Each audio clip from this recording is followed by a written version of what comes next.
Hello, and welcome to our next NAP. NAP stands for Nonprofit Auditor Points, and I'm your nonprofit auditor. My name is Irina Oshkova, and I have a small CPA firm. We provide audit, review, and tax preparation services for nonprofits.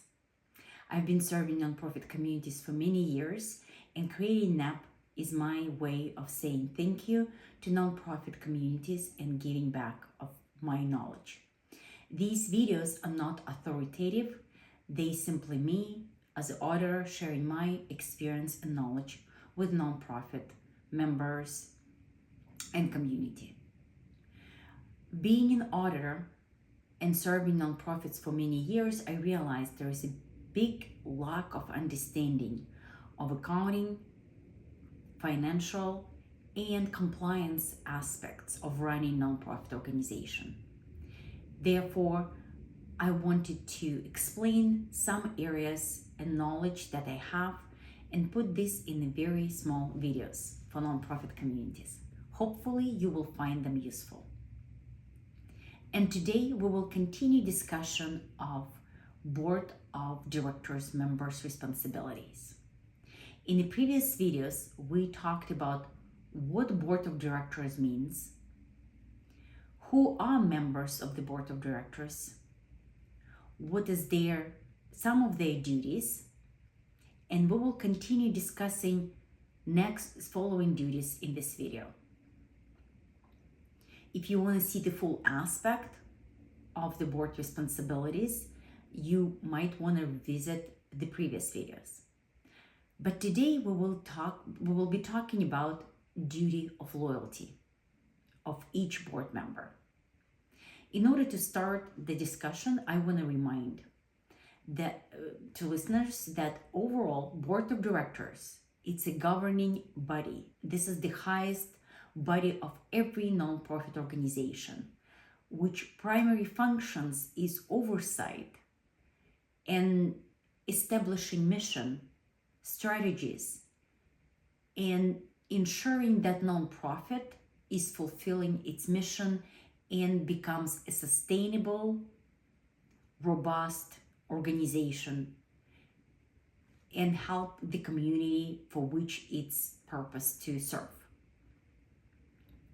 In order for each board member to be a good member, it has to remember that with a great privilege comes a lot of responsibility. Governing body, Board of Directors, have a lot of abilities to establish policies of the procedures, decide on the strategies, how to reach the mission of the nonprofit. However, in order to do that, board members have to remember that they are regulated by a lot of various duties. And one of them is duty of loyalty. What is duty of loyalty? Duty of loyalty means that each board member needs to prioritize the interest of the nonprofit organization over their own personal and professional interests and avoid any conflict of interests. Anytime when the board member makes a decision, the board member has to remember that they have to act in the best possible of interests of the organization, not their professional interests, and definitely not their personal interest. So duty of loyalty is one of the fundamental legal obligations of the board members. And it means that if there's any conflict that exists in decision making between personal, professional, and nonprofit, there has to be no questions. Board members have to be driven by the best interest of nonprofits. The duty is critical in ensuring that the organization remains focused on its mission and operates with integrity and accountability. Because if there is any conflict of interest exists in a fact or appearance, it might hurt nonprofit. If there is any conflict of interest between board member and nonprofit, at least board members have to disclose it and document and discuss it with the other board members. So let's talk about key principles of duty of loyalty. So number one, acting in the best interest of the organization. As I mentioned before, board member must prioritize the organizational goals and missions above personal or any other outside interests. The decisions must always align with organization purpose rather than personal or professional gain. It's not easy sometimes, but board member, as soon as they become a member board onto the board, they have to remember their governing body of the nonprofit the first and foremost. Next key principle, it's avoiding conflict of interest. Board members are required to disclose any personal, professional, financial relationships that might influence their ability to make impartial decisions for a nonprofit.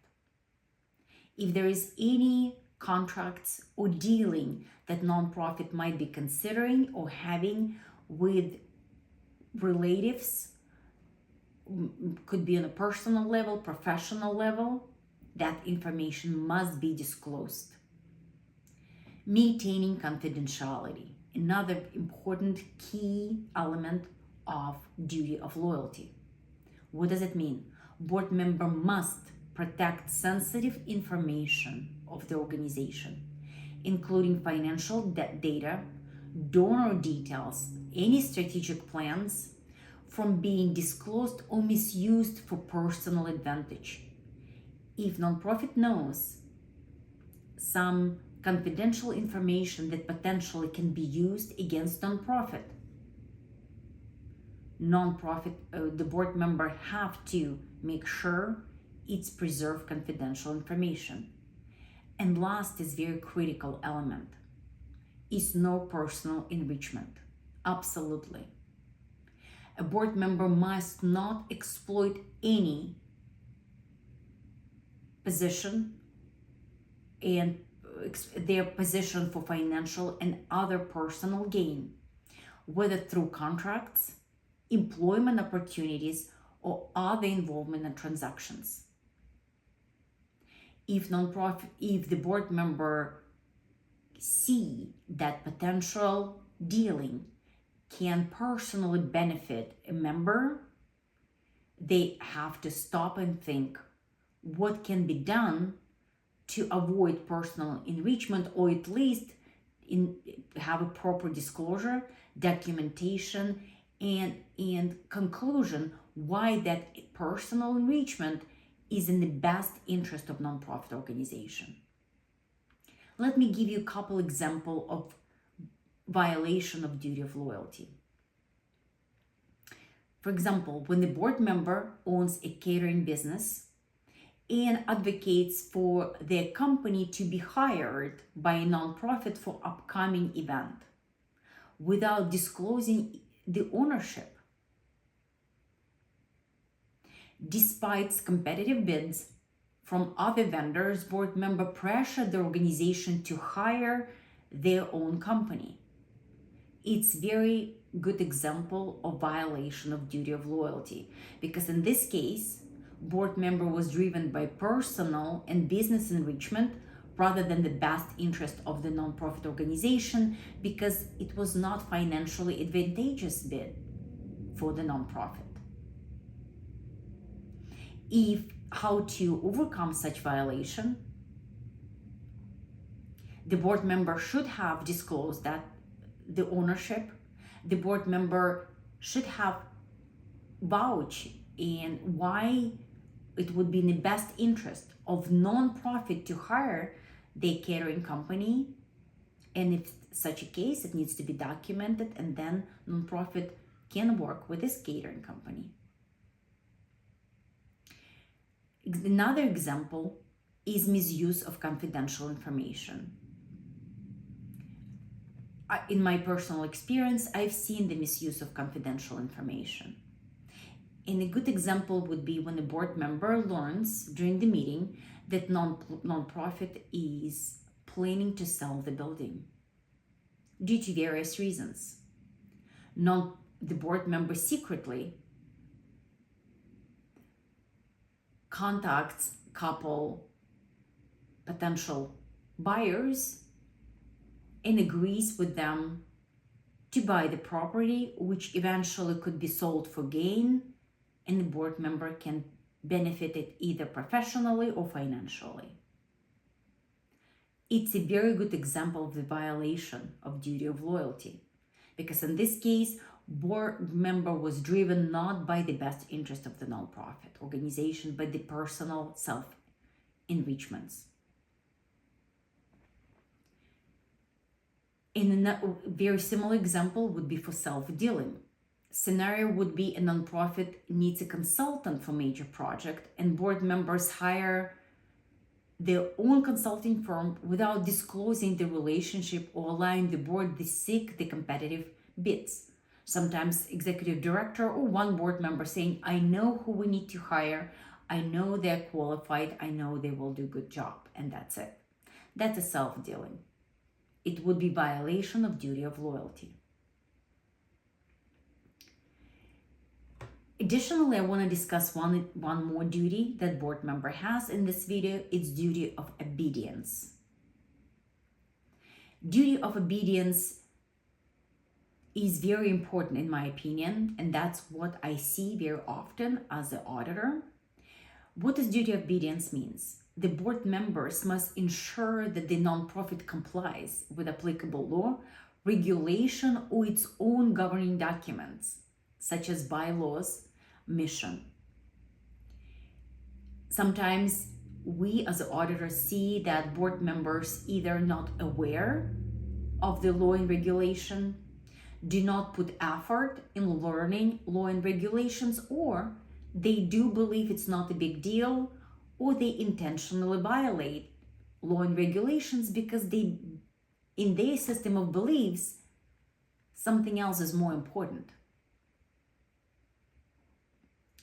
So let me give you an example of the key elements and examples of violation of duty of obedience.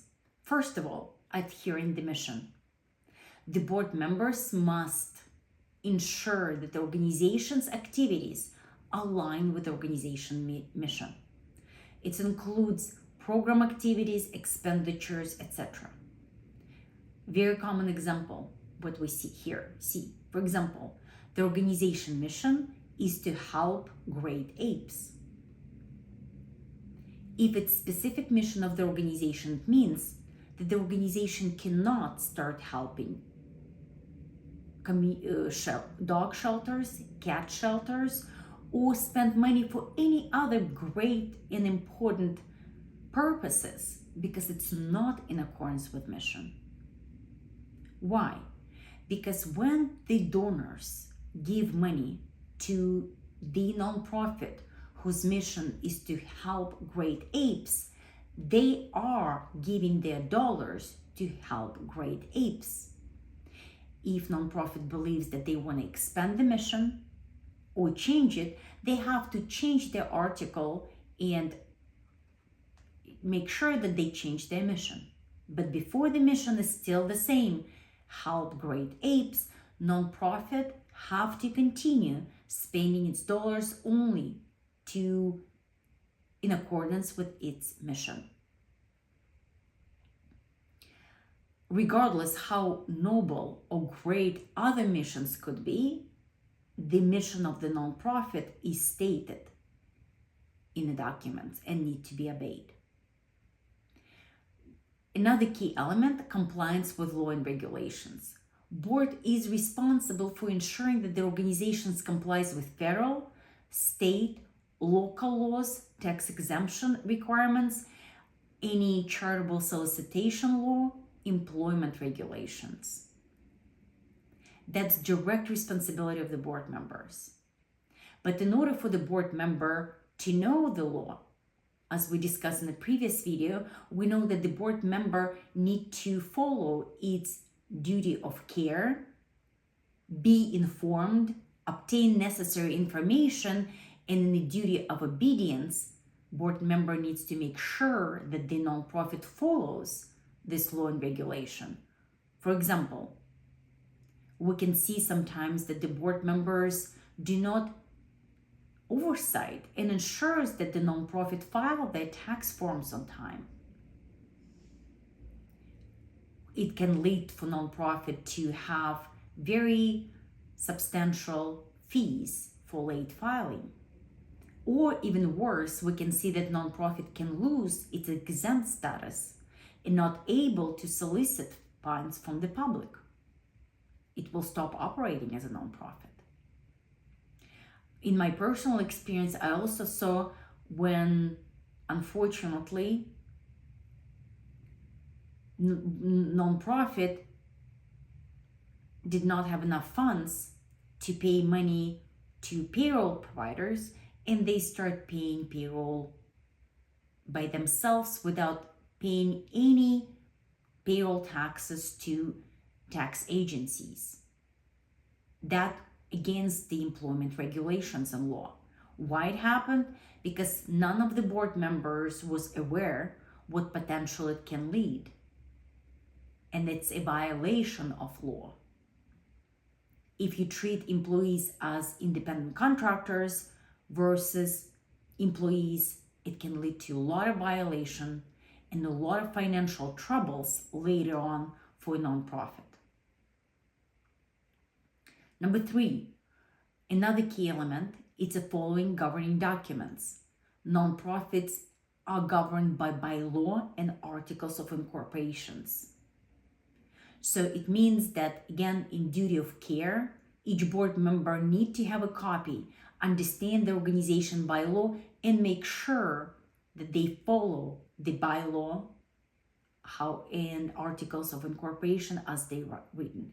If they outdated, if they're not correct, they need to be updated.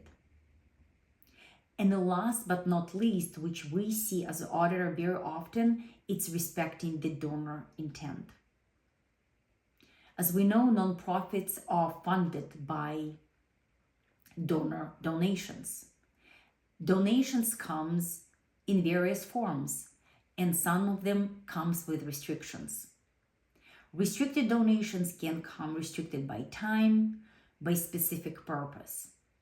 It's an absolute donor right to restrict the funds, and it's absolute responsibility for nonprofit to adhere to these restrictions. Board members and board of directors cannot not follow the restrictions that put by a donor. It's a direct violation of the donor intent.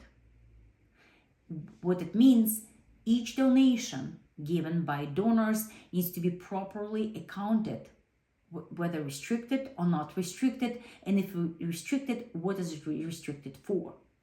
And if nonprofit have sufficient amount of restricted funds, but does not have enough funds for unrestricted activities, like, for example, paying payroll, they cannot dip in restricted funds and start spending it for unrestricted purposes. And we've seen it very often happening. Sometimes nonprofits put in very difficult position because they don't have available assets to make a payroll.